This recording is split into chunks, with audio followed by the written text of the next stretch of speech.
me growing up and my sister and my brother growing up, it's like we had these like two cultures, right? So we have our traditional Asian parents and expectations. Like I could be an engineer, doctor, lawyer. Lawyer. That was it, right? So and then I went into art school. My brother wanted to make films, and my sister got into fashion. So it's like, yeah, they're like, okay, we're done.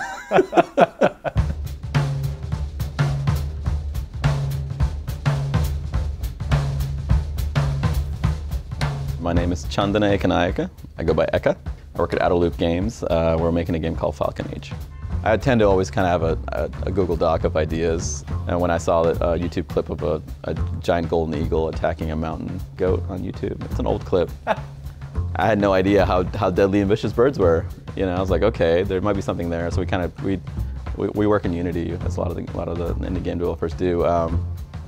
I just downloaded some stuff from the asset store, just random bird models, and then we just prototyped something out really rough, and then that scale change when it lands on you was like, oh shit, that's magical, that's interesting.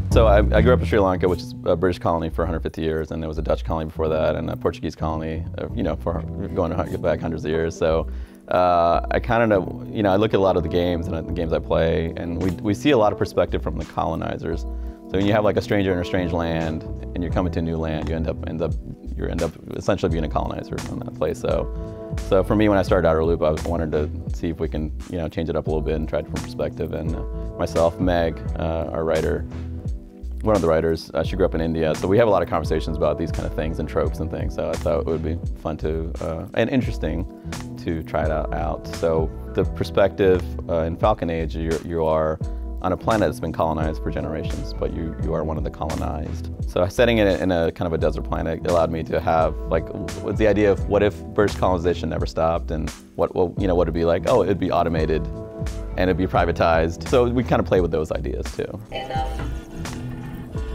There's been a lot of falconry in India and South Asia as well, and Mongolia and Kazakhstan. You know, the falcons are a big part of the culture there. They're nomadic tribes, and you know, it's sort of a rite of passage to capture a falcon, hunt with it for a while, and then let it go. And you know, by the way, I was working on this idea for a couple of years, and then Assassin's Creed was announced, and I was like, oh no, they're gonna kill us. There's 1,000 people working on their eagle. We can't compete with that. I mean, cool thing is, you know, we're a 7-person team. If we're going to design a game around a pet, we can design the game around the pet, right?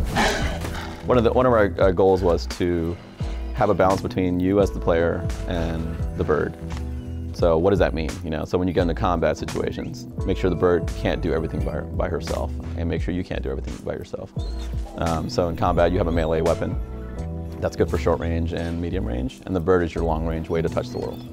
So she can go out, and you know, there's drones in the air, so if she can go hit one down, you can go over and finish it off. Or there are certain robots that have weak points that you can't do anything, so you whip it and distract it, and she can go in, like, flip it up in the air, and then you can bash it. So there's like trying to mechanically have it where it works with both of you together. You can pick her up, and then if you pet her, it'll bring some health back, but then you can also make snacks for her. So you go hunt rabbits, you get some peppers. That'll be like a health buff, like in Zelda, or defense buff, or stealth. So there's temporary buffs in the game that will kind of level up your falcon.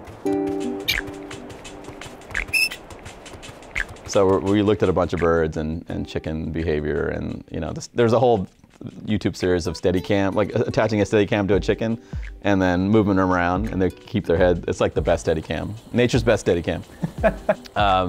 So we're like, we got to do some of that. I mean, you know, part of making a game is doing the research too, and it's fun. Like we're like, okay, we're gonna do a falconry game. It's gonna be stylized, but we have to sell it, right?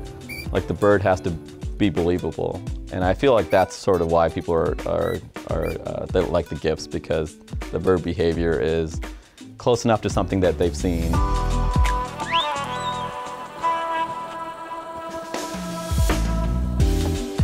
You're awake finally.